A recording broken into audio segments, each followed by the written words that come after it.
The Declaration of Independence in American by H.L. Mencken. From The American Language, 3rd edition, 1923.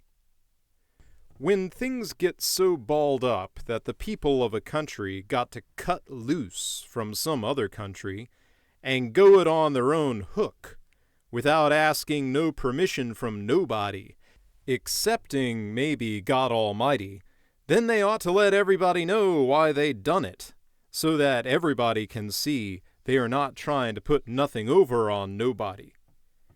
All we got to say on this proposition is this. First, me and you is as good as anybody else, and maybe a damn sight better. Second, nobody ain't got no right to take away none of our rights.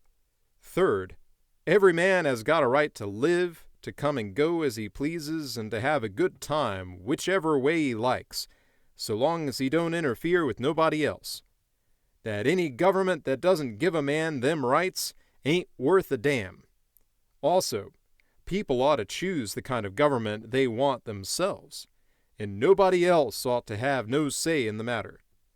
That whenever any government don't do this, then the people have got a right to give it the bum's rush, and to put in one that will take care of their interests. Of course, that don't mean having a revolution every day like them South American yellow bellies, or every time some job holder goes to work and does something he ain't got no business to do. It is better to stand a little graft, etc., than to have revolutions all the time, like them coons. And any man that wasn't an anarchist or one of them IWWs would say the same.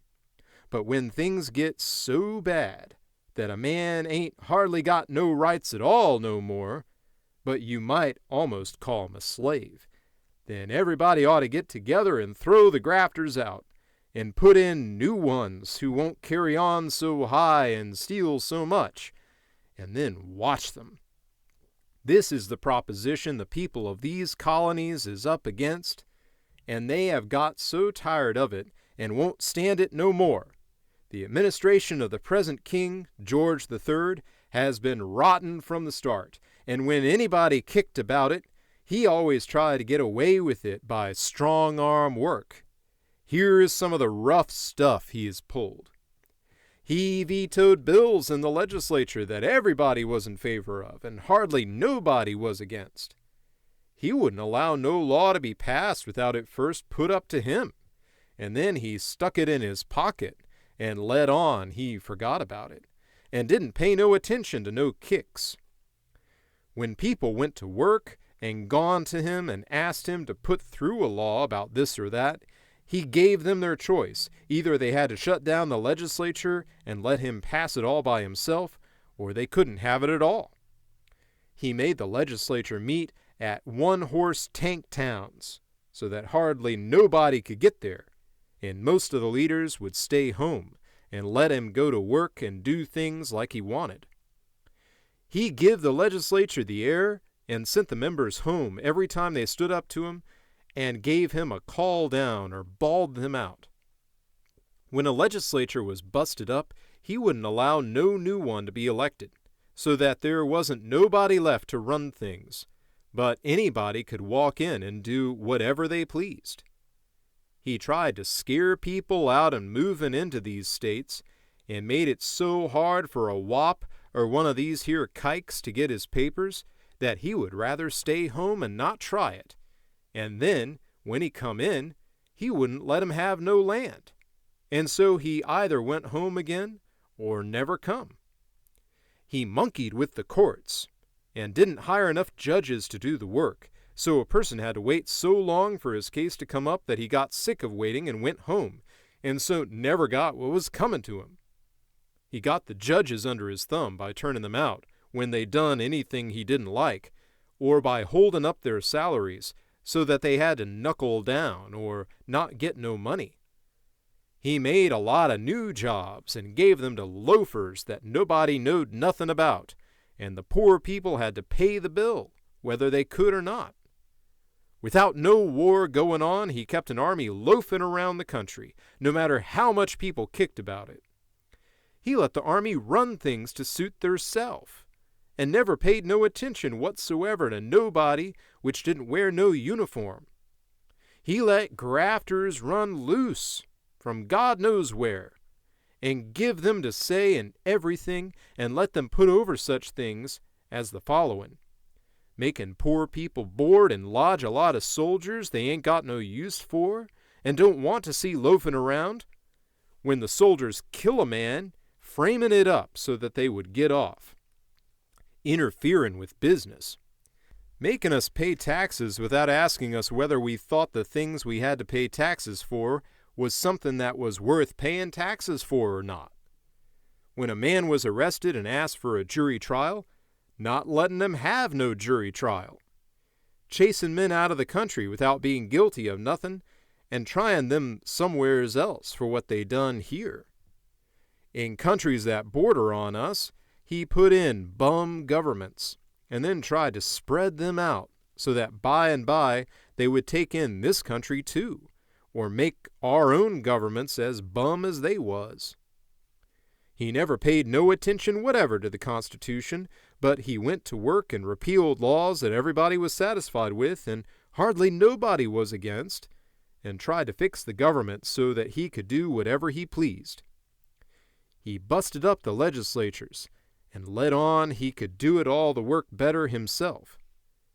Now he washes his hands of us, and even goes to work and declares war on us, so we don't owe him nothing, and whatever authority he ever had, he ain't got it no more.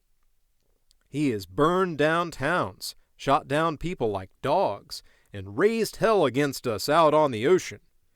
He hired whole regiments of Dutch, etc., to fight us, and told them they could have anything they wanted if they could take it away from us, and sicked these Dutch, etc., on us. He grabbed our own people when he found them in ships on the ocean and shoved guns in their hands and made them fight against us, no matter how much they didn't want to.